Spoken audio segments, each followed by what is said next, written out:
Okay. Yeah, Okay. go ahead. Awesome. So, hi guys. Welcome to our hangouts. I guess we can just like go around and introduce ourselves. We can go around and introduce ourselves. I'm Deborah. I don't know what else to say. I'm going to be a senior in wildlife science. So,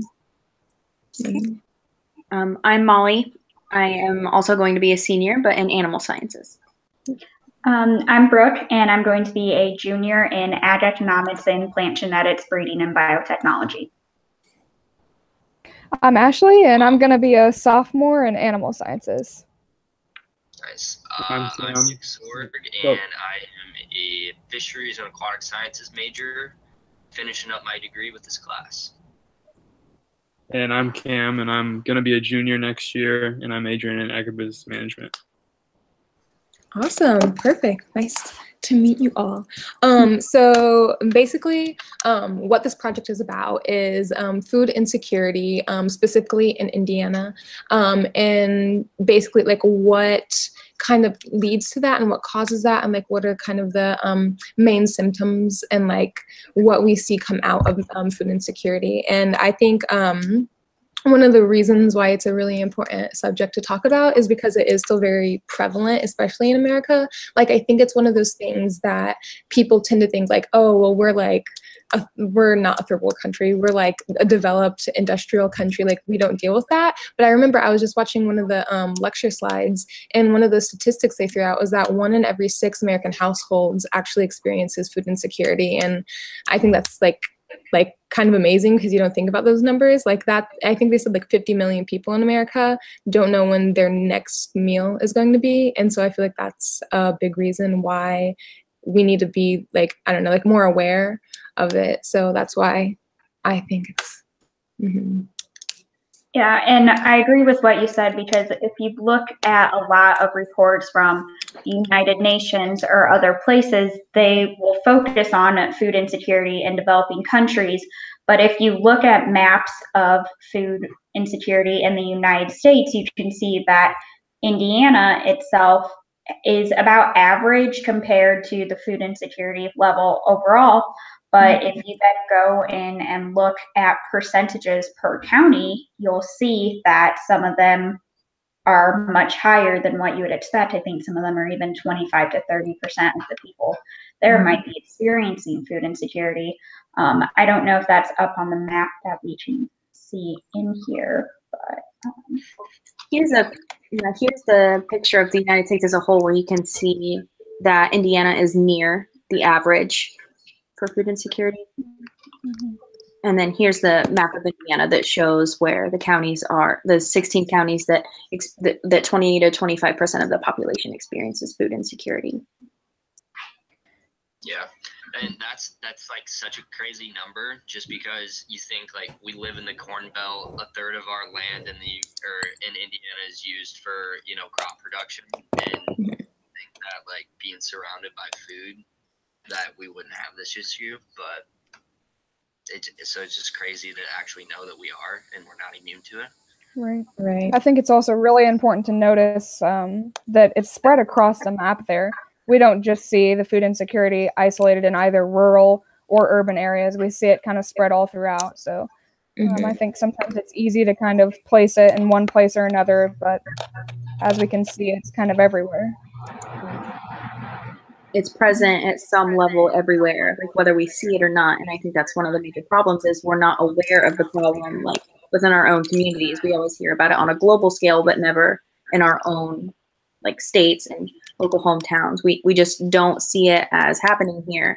And it's like, you know, it's like one of those things, oh, that happens to other people, but that will never happen to me. And I think that's something we could. Pretty like prevalent getting out into the community and doing the volunteer work and these interviews, like talking to people like directors of food pantries or directors of homeless shelters, etc. Getting out there and seeing that, like we did a couple interviews, and at least the one that I did an interview, and what I got from it was that at least in Fort Wayne, so this is Fort Wayne Community Food Banks, that they have noticed a steady number or a slight increase in the amount of people using the food bank, and there is like a socioeconomic like divider amongst these people, and it's 60 to 70% Burmese, and like I didn't even really know that we had a large Burmese population in Fort Wayne, but like the numbers she was talking about,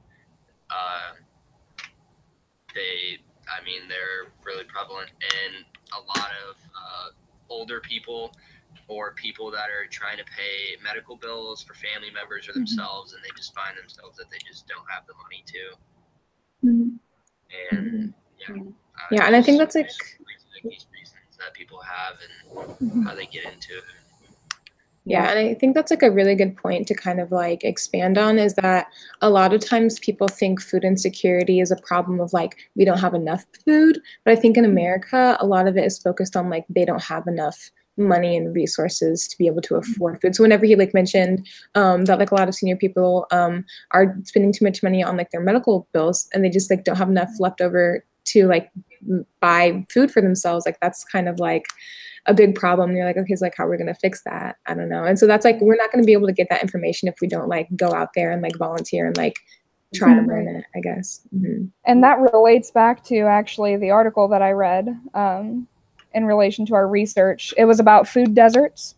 And that can be another big reason why people are so food insecure. It's not even necessarily just that they don't have the resources to get the food. I mean, it could just be that food isn't close enough to them. A lot of time with low-income families, they don't have the means to travel, you know, more than 10 miles to get their food. That might just be out of the way for them. And so even if they could afford it, it's just too far. So, you know, being in a food desert could be another big reason why people are being so affected. Yeah, exactly. And like they might have like food in the food desert, but it's like not healthy, you know, it's like fast foods or like gas station food. And so you're like, are you really getting like the nutrition that you need, you know? Exactly. Yeah. And food deserts are actually classified by having nutritional food available. So yeah, even if there were just only fast food or convenience stores, it would still be classified as a food desert. Yeah.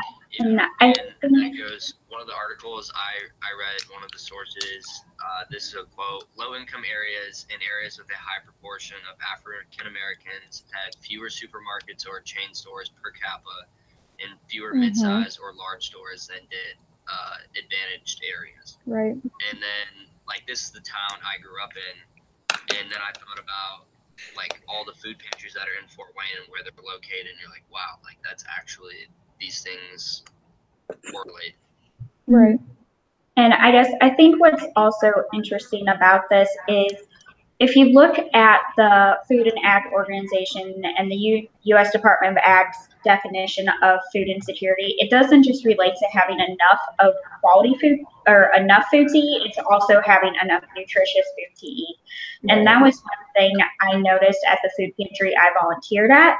A lot of people got there really early as soon as it opened, and I was kind of wondering, why is there this mad rush at the beginning? And then throughout, it seemed more evident that they had plenty of like non-perishables. They had plenty of leftover bakery items that were donated, but they didn't have as much fresh fruit and vegetables. So you could only get that sort of food if you were there first and were able to get what was there, because there wasn't a large supply of that at the time.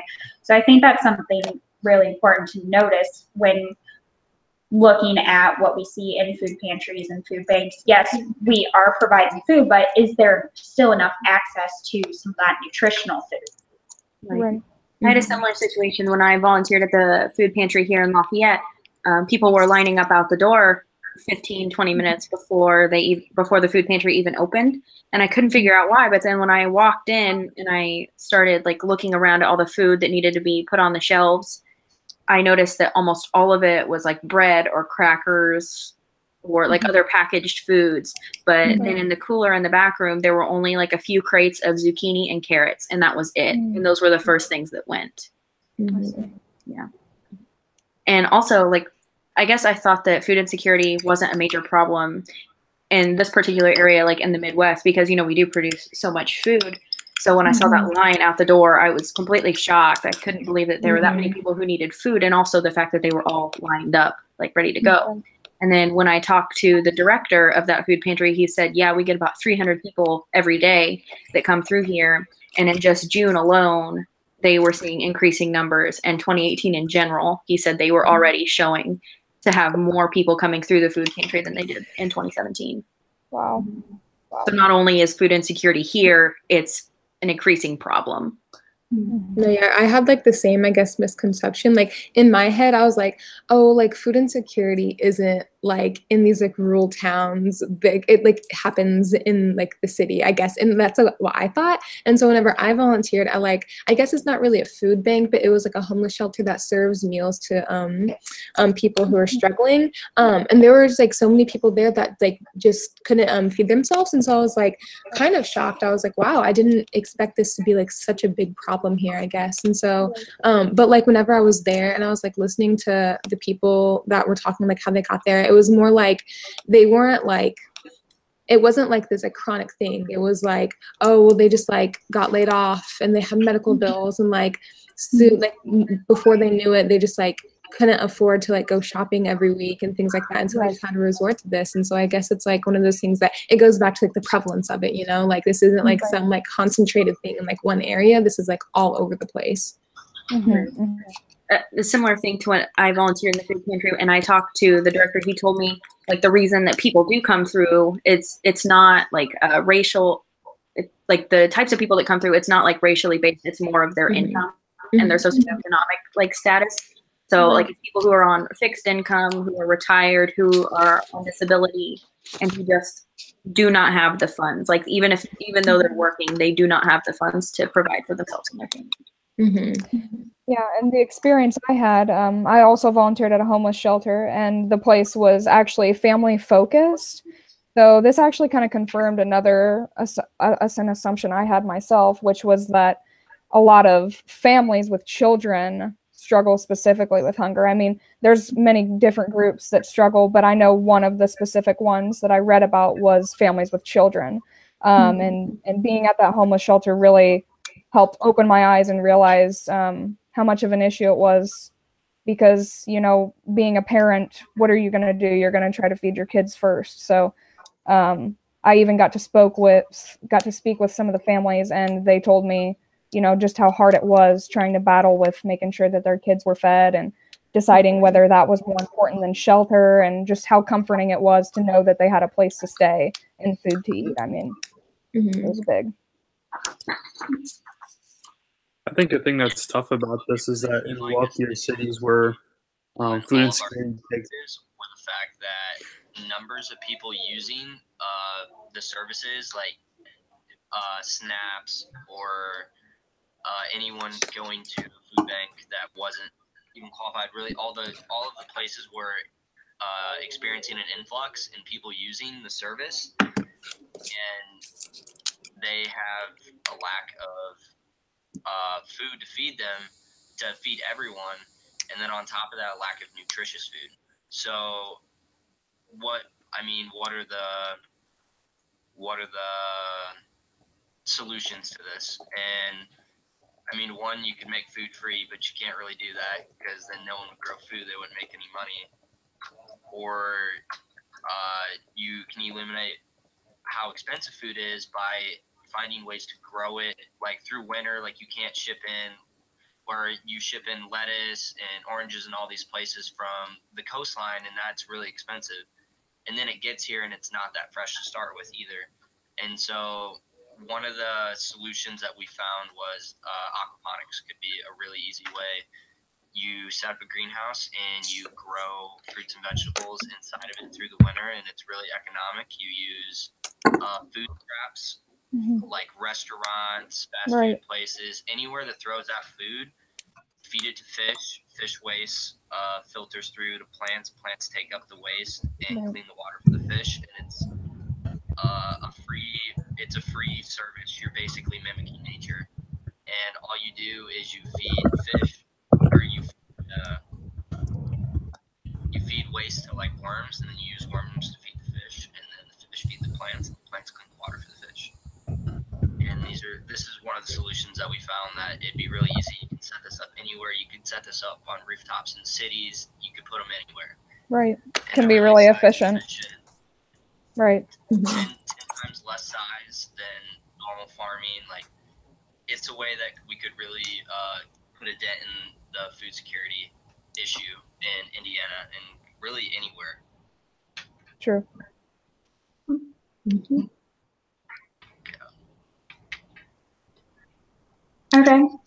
And Molly, did you have something about your second interview that you thought was really interesting? Yes. So it actually ties back into what Ashley was saying with that food insecurity hits families with children harder than it does like other people. And so I talked to Dr. Heather AGR Miller, and she is an associate professor in the Department of Nutrition Science at Purdue. She's also the director for Indiana's Emergency Food Resource Network.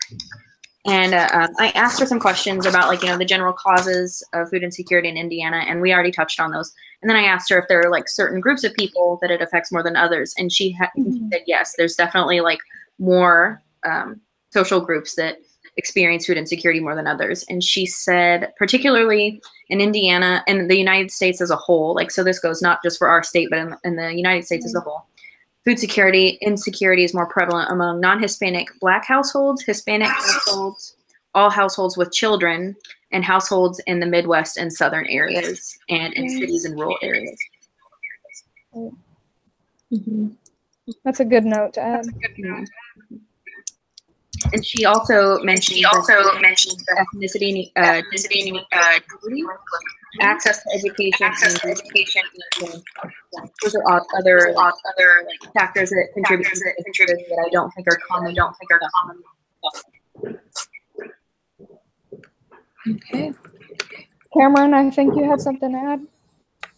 Yeah, I was just going to say how I think food insecurity is more popular in the more wealthy cities or larger cities, just due to there's just there's a lot bigger of a gap between social economic levels. And now in, like, society, you're not really seeing, cheaper, healthier food out there. Everything's, there's, like, Whole Foods coming out where it's more expensive, but it's also better for you. And that's why you see a lot of these people go to these